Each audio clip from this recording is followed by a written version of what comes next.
All right, so, we're doing a deep dive today on something that honestly kind of hits close to home for me. Oh, yeah. Yeah, I love my eggs in the morning, so this Costco egg recall, Right.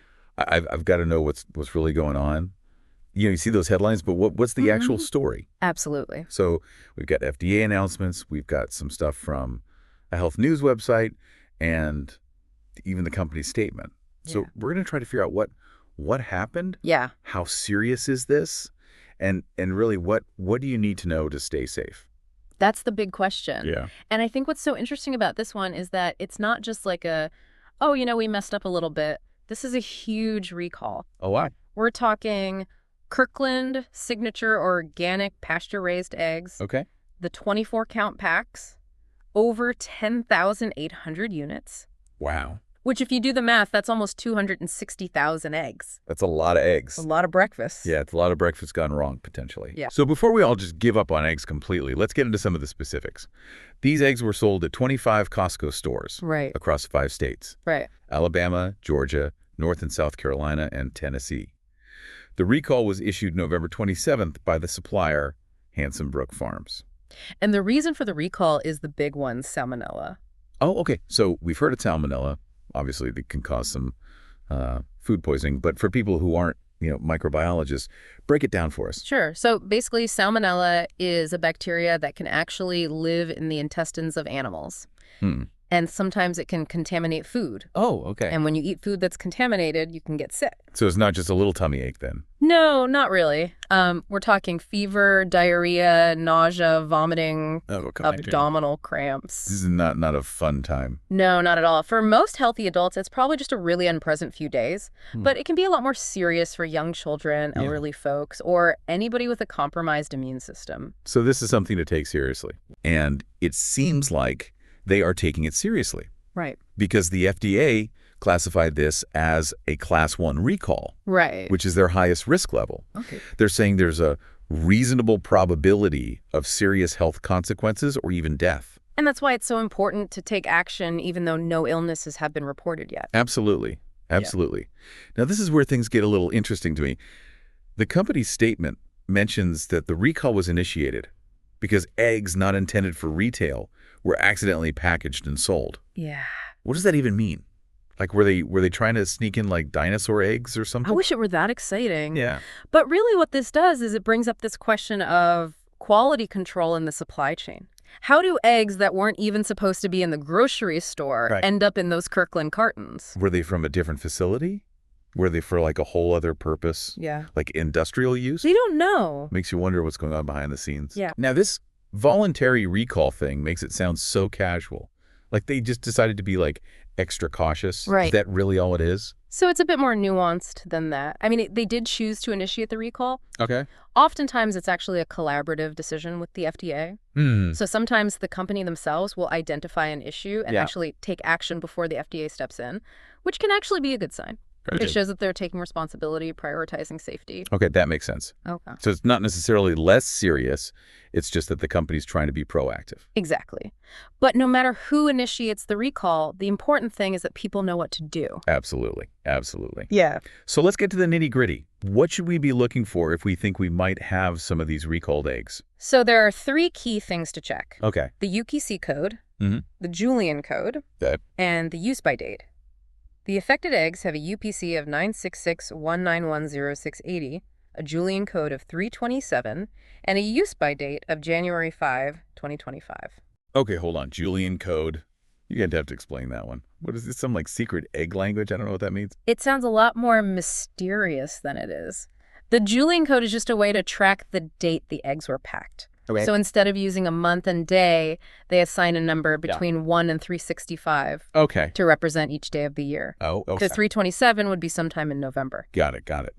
So it's just a little calendar shortcut. Exactly. It's just a way for them to trace back Yeah. and identify which batches might be affected in a recall. Makes sense. Yeah. So if you've got a carton of Kirkland signature organic pasture raised eggs with those specific numbers, what do you do? First and foremost, do not eat them. Yeah. No matter how good that omelet sounds, Right. it's not worth the risk. Yeah. You can return them to Costco for a full refund, or if that's not convenient, just throw them out. Better safe than sorry. Exactly. Now that we're talking about all these details, I'm actually getting a little nervous myself. I understand. But remember, knowledge is power. The more you understand about food safety, the more you'll be able to make informed choices. That's a good point. And protect yourself. So to empower our listeners, let's talk about the symptoms of salmonella poisoning. All right. If someone did eat some of these recalled eggs, what should they be on the lookout for? Okay, so imagine this. You start to feel a little feverish, achy, maybe a little nauseous. Oh, no. And then you get hit with some pretty bad diarrhea, possibly even bloody, and your stomach is cramping like crazy. Sounds awful. Not a fun way to spend a weekend. No, it does not. Are those the only symptoms, or are there other things to watch out for? And how long after eating these eggs would you start feeling sick? So those are the most common symptoms. Okay. Some people might also have headaches, chills, or even vomiting. Oh, gosh. It can vary, but symptoms usually show up within 6 to 72 hours after eating the contaminated food. Oh, wow. So it could be a while before you even realize something is wrong. Yeah, that's why it's important to pay attention to what you eat and to be aware of any potential food safety issues. And remember, those symptoms can be even worse for vulnerable groups. Right. Young children, pregnant women, older adults, people with weak immune systems. Right. If you think you might have salmonella poisoning, especially if the symptoms are bad or if they last longer than 3 days, go see a doctor. Yeah, don't mess around with that. Yeah. This whole conversation has been really eye-opening. Makes you realize that food safety is something we often take for granted, but it's a really complex system. It is. With a lot of moving parts. It's a lot of moving parts. And this Costco egg recall, while concerning, is a good reminder that those systems are there to protect us. Right. Yeah. But I got to ask, are salmonella outbreaks common? Or is this like a one-off thing? Because honestly, it's making me a little paranoid about everything in my fridge right now. You're not alone in feeling that way. Salmonella outbreaks aren't an everyday thing. Okay. But they're not uncommon either. So this isn't just a fluke with this one company. No, and that's why this story is about so much more than just these eggs. Yeah. This is about the food industry as a whole. It's about consumer safety. It's about what we can all do to stay informed and protect ourselves. All right, now you've really got me hooked. I want to hear more about these bigger questions. Yeah. But before we get into that, let's take a quick break. When we come back, we'll be talking about what this recall means for you, the consumer, and what you can do about it. So don't go anywhere. Okay, so we're back and ready to keep going with this Costco egg recall. We've talked about, what happened, where it happened, when it happened. But now I really want to know why. Like, how does something like this even happen? It's not like they're, mixing apples and oranges here. These are two totally different types of eggs that ended up in the same cartons. Right. It really does show you how complicated our food system is.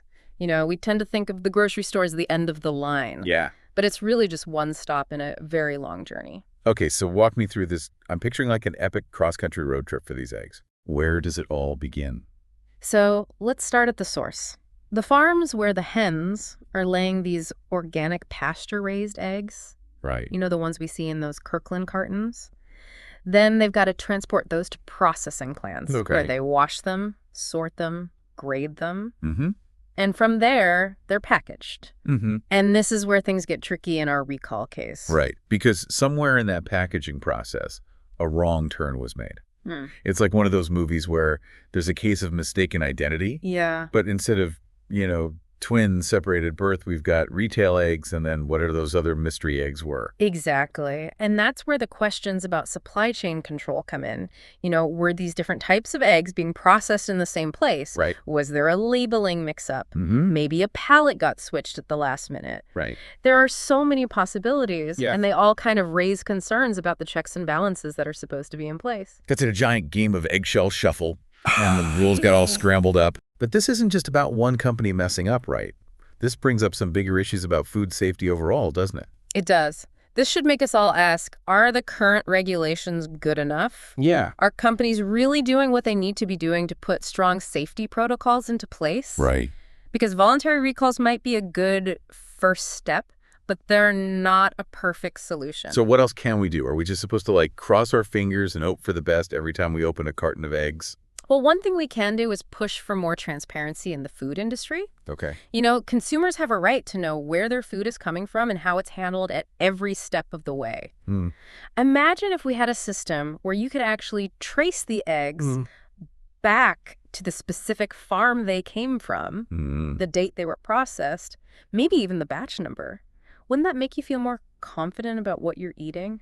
It definitely would. I mean, that's like having that extra reassurance, knowing that someone's accountable. But, okay, what about just me, the average person at the store? Right. What can I do to protect myself besides, checking every label and becoming like a Julian code expert? Well, that's where education and awareness come in. The more you know about potential risks with your food, the better you'll be able to make choices. It's like learning a new language. Yeah. Once you get the basics down, you can read any menu. So it's not about freaking out and being afraid of germs. It's about being a smart shopper. Exactly. And part of that is knowing what resources are out there. The FDA website, for example, has tons of information about food recalls, safety tips, even ways to report if you think something's wrong. It's like having a food safety detective right in your pocket. Okay, I am bookmarking that right now. But let's be real. We're not going to be on the FDA website or like decoding labels every time we're shopping. Right. So any like real world tips you can give us to stay safe? Absolutely. First, trust your senses. Does something look weird and smell bad? Don't buy it.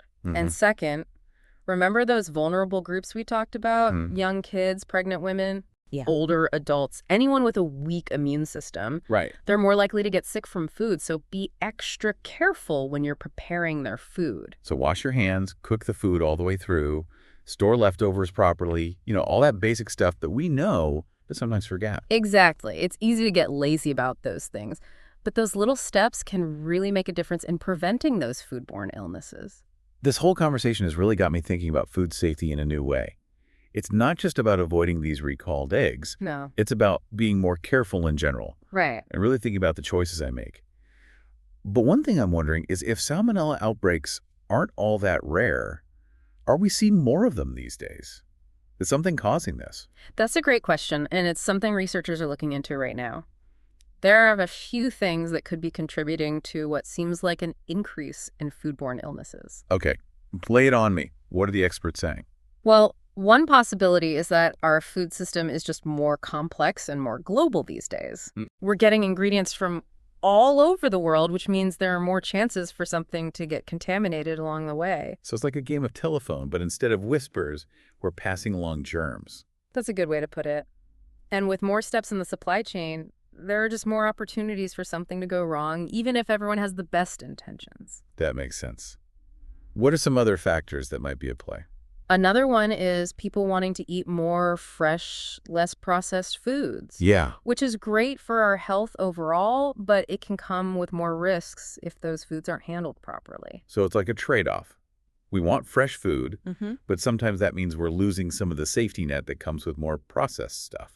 That's one way to look at it. And then, of course, there's climate change. Oh, right. As temperatures get warmer, it creates better conditions for bacteria to grow. Yeah, that makes sense. Which can lead to more contamination. Wow. This is so much more complicated than I thought. It's not just about one recall. It's not. It's about all these different things that are affecting our food safety. Exactly. And that's why it's so important to talk about it. Yeah. By understanding the big picture, we can start to make better choices. Right. And push for change. Okay, so we've talked about what we as consumers can do. Yeah. But what about the government? Right. What about regulatory agencies? Are they doing enough to keep our food safe? That's something people argue about a lot. Some people think the regulations are already too strict. Other people think they don't go far enough. Right. The truth is, there's always room for improvement. We need to make sure that these agencies have the resources and the power to actually keep an eye on the food supply. Yeah. Make sure companies are following safety standards and respond quickly when there are outbreaks. Right. And what about the companies themselves? They have a big responsibility in all this too, don't they? They absolutely do. They're the ones actually putting those safety protocols into practice and making sure that their products are good quality. Yeah. So we need to hold them accountable for being transparent, for getting their ingredients from responsible sources, and for doing thorough testing. So this isn't about blaming anyone. It's about everyone working together to make our food system safer. That's exactly right. We're all in this together. It doesn't matter if you're a consumer, a producer, a regulator, or a researcher. We need to work together, share what we know, and put food safety first. This has been a really eye-opening conversation. I feel like I started out worried about these eggs. Yeah. And now I have a much better grasp on the whole food safety situation. I'm glad to hear that. But before we wrap up, I want to go back to something you said earlier about consumers being empowered. Mm. What can we actually do to advocate for change and make our voices heard on this issue? That's a great question, and one that probably deserves its own deep dive. Yeah. But I can give you a few ideas to get started. First, stay informed. Read articles, listen to podcasts like this one, Okay. and follow good sources on social media so you know what's happening with food safety. Okay, check out. Support organizations that are working to make food safer. There are a lot of nonprofits, advocacy groups, and research institutions dedicated to this. You can volunteer, donate money, or even just spread the word about their work. That's a great idea. It's like putting your money where your mouth is. Exactly. And what about reaching out to your elected officials? Right. We can do that too. Let them know that food safety is important to you. Write letters, call their offices, go to town hall meetings, make your concerns clear, and ask them to support policies that make food safety rules stronger. Okay, now I'm feeling empowered. But I have one last question for you. Yeah. If we zoom out even further beyond this recall, and even beyond food safety in general, Yeah. what are the big takeaways from all of this? That's a great question to think about, and it's something we'll discuss in the last part of our deep dive. Okay. Because this Costco egg recall, as small as it might seem, actually reflects some much bigger trends and challenges that we're facing in our world today. All right, I'm ready for it. So stay tuned, because things are about to get really interesting. Okay, so we've gone pretty deep on this egg recall. We've talked about supply chains, salmonella, even learned about Julian code. Right. But you said there are some even bigger lessons to be learned from this whole thing. What did you mean by that? Well, think about it. This whole thing started with the wrong eggs ending up in the wrong cartons. Yeah. And it shows how there are these weaknesses in the systems we rely on every single day. So you're saying this is about more than just our food? Exactly. It's about how everything's connected and how one little mistake can have a huge impact. Okay, I'm not sure I'm following. Can you give me an example of what you mean, like outside of food? Sure. Take technology, for instance. One small software glitch can cause all kinds of problems. Like? Flights get canceled. Yeah. Banks freeze transactions. Even entire power grids can go down. So it's like one tiny thing can set off a chain reaction that leads to something huge. Exactly. And the more complex our systems get, the more likely it is that something like that could happen. Okay, that's kind of scary. It is a little bit. Yeah. It makes you realize how much we depend on all these complicated things that we don't really understand. But I think knowing that can actually be empowering, too. How so? Well, once you see how everything's connected, you can start thinking more carefully about the choices you make, Right. both as an individual and as a society. So what does that look like in real life? How can we actually do something about it? Start by asking questions. Okay. Where does my food come from? How are companies using my data? What could happen if this new technology goes wrong? We need to be a little bit skeptical and be willing to dig deeper and not just accept things at face value.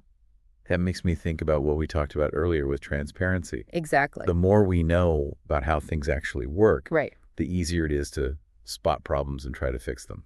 And it also means we need to hold the people in charge accountable. Yeah. Whether it's corporations, governments, even those algorithms that control what we see online. So this isn't just about checking for recalled eggs. It's about being a more informed and active citizen in all areas of our lives. That's right. It's realizing that our choices matter, and that if we work together, we can push for systems that are stronger, fairer, and more sustainable. I like the way you put that.